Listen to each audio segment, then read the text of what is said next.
एक बार की बात है। एक युवक था जो एक कारखाने में काम किया करता था। उनके सुपीरियर और गुरु, जो एक पुरानी टेक्नीशियन थे, उन्होंने उसे कम बात करना, अधिक काम करना और कारखानों के कामों में सर्वश्रेष्ठ होना सिखाया। 10 साल बाद बूढ़ा टेक्नीशियन रिटायर हो गया और युवक खुद टेक्नीशियन बन गया। जिस लगन से उसके पुराने गुरु ने सिखाया था, उसी लगन से वह अपना काम करता रहा। एक दिन वह अपने गुरु के पास गया। बूढ़े गुरु ने देखा कि वह दुखी लग रहा था और पूछा कि उसे क्या परेशान कर रहा है। युवक ने अपने दिल की बात कर दी। मैं इतने सालों से आपके निर्देशों का पालन करते आ रहा हूँ। चाहे जो भी काम करूँ, मैं चुप रहता हूँ और काम पर ध्यान देता हूँ।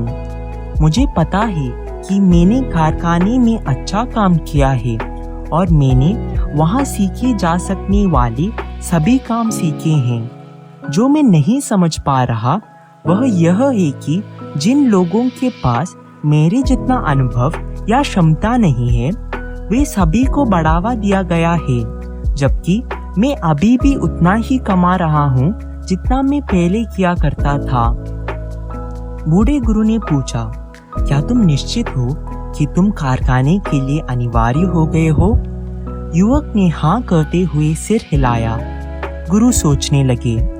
थोड़ी देर बाद वह युवक की ओर मुड़े और बोले, तुम्हें जो भी कारण पसंद हो उसे कहकर अपने काम से छुट्टी निकालो। यह समय है कि तुम अपने आप को आराम दो। युवक इस सलाह से हैरान था, लेकिन जितना अधिक उसने इसके बारे में सोचा, उतना ही उसे यह समझ आया। उसने अपने गुरु को धन्यवाद दिया और छुट्टी लेने के लिए जल्दी से चला गया। जब वह एक दिन की छुट्टी के बाद काम पर लौटा, तो मैनेजर ने उसे बुलाकर यह कहा कि जब वह गया था तो कारखाने में कुछ ठीक नहीं चल रहा था। दूसरों को कई समस्याओं का सामना करना पड़ा जो सामान्य रूप से उसके द्वारा संभाली जाती हैं, और उन्हें पता नहीं था कि उन्हें कैसे हल किया जाए। मैनेजर ने उसके महत्व को महसूस करते हुए उसे सीनियर टेक्नीशियन बनाने का फैसला किया और उसके अच्छे काम को जारी रखने के लिए उसे प्रोत्साहित किया। युवक अपने गुरु के ज्ञान के लिए आभारी था। वह सोचने लगा कि यही सफलता का रहस्य है। उस समय से जब भी युवक को लगता कि उसे जो मिल रहा है वह उसके लिए कम है, तो वह एक दिन की छुट्टी ले लेता था। अगले दिन जब वह वापस आता तो कारखाने की स्थिति में सुधार हो जाता। यह क्रम महीनों तक चलता रहा। एक दिन युवक ने देखा कि उसे कारखाने में जाने से रोक दिया गया है। पूछने से पता चला कि उसे काम से निकाल दिया गया है। उसे इस पर विश्वास नहीं हुआ। यह जानने के लिए कि चीजें इतनी गलत कैसे हो गई थीं, वह अपने गुरु के पास वापस चला गया। मैंने अपनी नौकरी क्यों खो दी?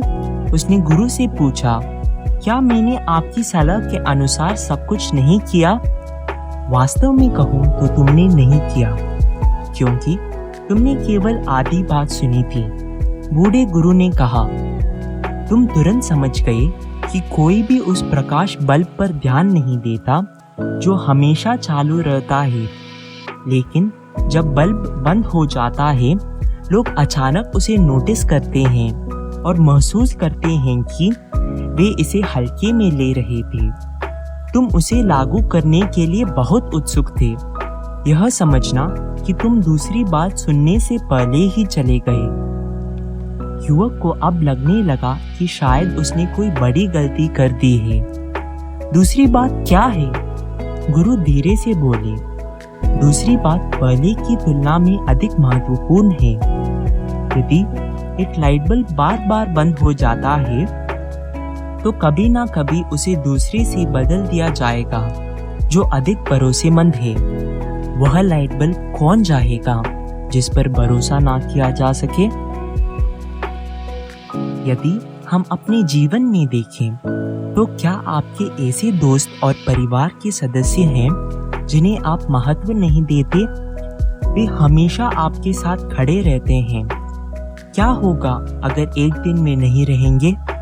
ऐसे किसी दिन का इंतजार ना करें जब आप महसूस करें कि वे कितने महत्वपूर्ण हैं। उन्हें अपने जीवन में रखने के सौभाग्य के लिए आज धन्यवाद दें। साथ ही अपने आप को हल्के में ना लेने दें। अपना काम करते रहें और जो कुछ भी आप करते हैं उसे सिर्फ इसलिए ना रोकें क्योंकि यह उस तरह से नहीं चल रहा है जैसा आप चाहते हैं। जीवन में संतुष्टि खोजें और जीवन आपको संतुष्टि से पुरस्कृत करेगा। शुभकामनाएं मेरे प्रिय दोस्तों। मिलते हैं हमारी अगली वीडियो में।